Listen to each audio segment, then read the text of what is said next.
എല്ലാവർക്കും news first മലയാളത്തിന്റെ പുതിയ വീഡിയോയിലേക്ക് സ്വാഗതം. ക്രിക്കറ്റ് ലോകത്തെ ഏറ്റവും പുതിയ വാർത്തകൾ ആദ്യമേ അറിയാൻ ഈ ചാനൽ മറക്കാതെ സബ്സ്ക്രൈബ് ചെയ്യുക. 2026 IPL കണ്ട ഏറ്റവും വലിയതും ഞെട്ടിക്കുന്നതുമായ തോൽവിക്ക് ശേഷം വാങ്കഡെ സ്റ്റേഡിയത്തിൽ തളം കെട്ടി നിൽക്കുന്ന ഭയാനകമായ നിശബ്ദത ഇന്ന് ലോകത്തെ മുഴുവൻ പിടിച്ചുകുലുക്കിയിരിക്കുകയാണ്. IPL ചരിത്രത്തിലെ ഏറ്റവും വിജയകരവും അപകടകാരികളുമായ ടീമായി കണക്കാക്കപ്പെടുന്ന മുംബൈ ഇന്ത്യൻസ് സ്വന്തം തട്ടകത്തിൽ റോയൽ ചലഞ്ചേഴ്സ് ബാംഗ്ലൂരുവിന് മുന്നിൽ പടിയറവ് പറഞ്ഞ രീതി ആരാധകരുടെ ഹൃദയം തകർക്കുക മാത്രമല്ല ചെയ്തത്, മറിച്ച് ടീമിന്റെ മുൻ ക്യാപ്റ്റനും ഇതിഹാസ ബാറ്റ്സ്മാനുമായ രോഹിത് ശർമ്മയുടെ ക്ഷമയുടെ നെല്ലിപ്പലക തകർക്കുകയും ചെയ്തിരിക്കുന്നു. മത്സരം അവസാനിച്ചതിനു ശേഷം ഡ്രസ്സിംഗ് റൂമിന് പുറത്തു കണ്ട കാഴ്ചകൾ രോഹിത് ശർമ്മ എന്ന മനുഷ്യൻ ഇന്ന് എത്രത്തോളം അഗ്നിപർവ്വതം പോലെ തിളച്ചുമറിയുകയായിരുന്നു എന്ന് വ്യക്തമാക്കുന്നതായിരുന്നു. സാധാരണയായി വളരെ ശാന്തനായും തമാശക്കാരനായും നാം കാണാറുള്ള രോഹിതിന്റെ ഇന്നത്തെ രൗദ്രഭാവം കണ്ട് എല്ലാവരും അക്ഷരാർത്ഥത്തിൽ സ്തംഭിച്ചുപോയി. മുംബൈയുടെ ഈ നാണം കെട്ട തോൽവിക്ക് ശേഷം തന്റെ മൗനം വെടിഞ്ഞ രോഹിത് ഹാർദിക് പാണ്ഡ്യയുടെ ക്യാപ്റ്റൻസിയെ മാത്രമല്ല ടീം സെലക്ഷനെയും ചോദ്യം ചെയ്യുന്ന 5 വലിയ കൈപ്പേറിയ കാരണങ്ങളാണ് തുറന്നടിച്ചത്. വാങ്കഡെയുടെ ചരിത്രപ്രസിദ്ധമായ മൈതാനത്ത് റോയൽ ചലഞ്ചേഴ്സ് ബാംഗ്ലൂരുവിനെതിരെ മുംബൈ ഇന്ത്യൻസിന്റെ പരാജയം പൂർണ്ണമായപ്പോൾ സ്റ്റേഡിയത്തിൽ പടർന്ന നിശബ്ദത ടീമിന്റെ മനസാക്ഷിയെ ഞെട്ടിക്കുന്നതായിരുന്നു. ക്യാമറകൾക്കും സഹതാരങ്ങൾക്കും മുന്നിലെത്തിയ ഹിറ്റ്മാന്റെ മുഖത്തെ കാഠിന്യവും കണ്ണുകളിലെ തീക്ഷ്ണതയും ഇന്ന് യാതൊരുവിധ ഒഴിവുകഴിവുകളും കേൾക്കാൻ അദ്ദേഹം തയ്യാറല്ലെന്ന് വിളിച്ചു പറയുന്നുണ്ടായിരുന്നു. 240 റൺസ് എന്ന ഹിമാലയൻ ലക്ഷ്യം പിന്തുടരുമ്പോൾ ഇരുമ്പുപോലെയുള്ള അച്ചടക്കവും വ്യക്തമായ മാനസികാവസ്ഥയും ആവശ്യമാണെന്ന് അദ്ദേഹം ആഞ്ഞടിച്ചു.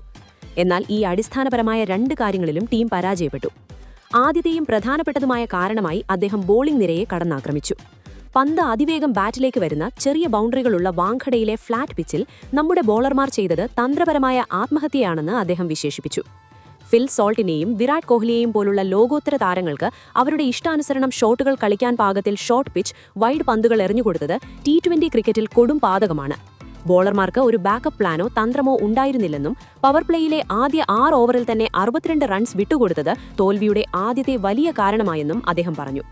ജസ്പ്രീത് ബുംറയെ പോലുള്ള ഒരു വേൾഡ് ക്ലാസ് ബോളർ ഇന്ന് തീർത്തും ഒറ്റപ്പെട്ടുപോയെന്നും മറുവശത്തുനിന്ന് സമ്മർദ്ദം സൃഷ്ടിക്കാൻ ആരുമുണ്ടായിരുന്നില്ലെന്നും അദ്ദേഹം കൂട്ടിച്ചേർത്തു.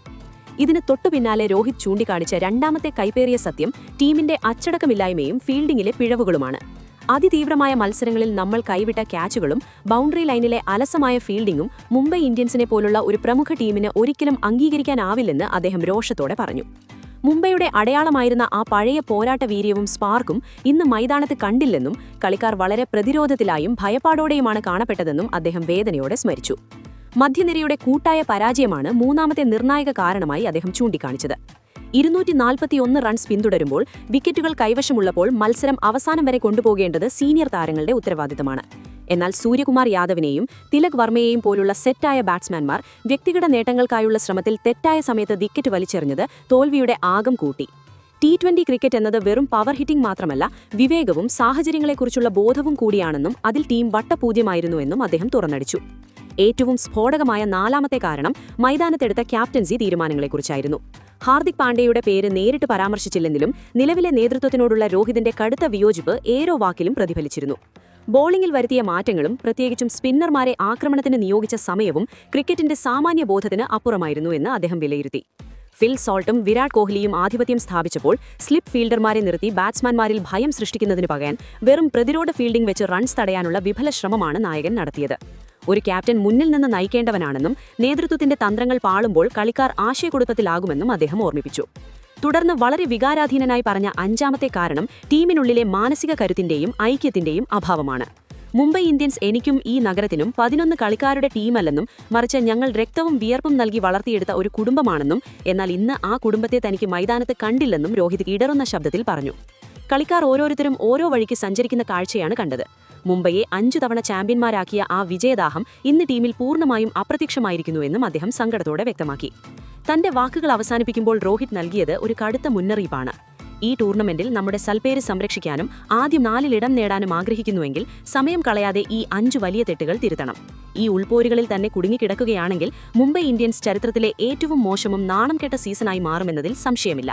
ടീമിനുള്ളിലെ സ്ഥിതിഗതികൾ വളരെ മോശമാണെന്നും ഏകോപനമില്ലെന്നും രോഹിതിന്റെ ഈ പൊട്ടിത്തെറി വ്യക്തമാക്കുന്നു. ഇനിയും ഇത്തരം ശരാശരി പ്രകടനങ്ങൾ സഹിക്കാൻ ഹിറ്റ്മാൻ തയ്യാറല്ലെന്നും വരും മത്സരങ്ങളിൽ മുംബൈ ഇന്ത്യൻസ് ക്യാമ്പിൽ വലിയ മാറ്റങ്ങൾ സംഭവിക്കുമെന്നതിന്റെ സൂചനയാണിത്. സുഹൃത്തുക്കളെ, രോഹിത് പറഞ്ഞ ഈ 5 കാരണങ്ങൾ വ്യക്തമാക്കുന്നത് മുംബൈയുടെ പരാജയം വെറുമൊരു യാദൃശ്ചികതയല്ല എന്നും തെറ്റുകളുടെ ഒരു നീണ്ട പരമ്പരയായിരുന്നുവെന്നുമാണ്. മാനേജ്മെന്റ് രോഹിതിന്റെ ഈ വാക്കുകൾ മുഖവിലക്കെടുക്കുമോ അതോ ടീമിലെ ഈ വലിവ് ഇനിയും വർദ്ധിക്കുമോ എന്ന് കാത്തിരുന്ന് കാണാം. മുംബൈക്ക് ഈ ആഘാതത്തിൽ നിന്ന് കരകയറാനാകുമോ? രോഹിത് വീണ്ടും ക്യാപ്റ്റൻ സ്ഥാനം ഏറ്റെടുക്കണമെന്ന് നിങ്ങൾക്ക് തോന്നുന്നുണ്ടോ? എങ്കിൽ താഴെ കമന്റ് ബോക്സിൽ ക്യാപ്റ്റൻ രോഹിത് എന്ന് രേഖപ്പെടുത്തുക. അപ്പോൾ ഇതുപോലത്തെ കൂടുതൽ ക്രിക്കറ്റ് വാർത്തകൾക്കായി ഈ ചാനൽ മറക്കാതെ സബ്സ്ക്രൈബ് ചെയ്യുക.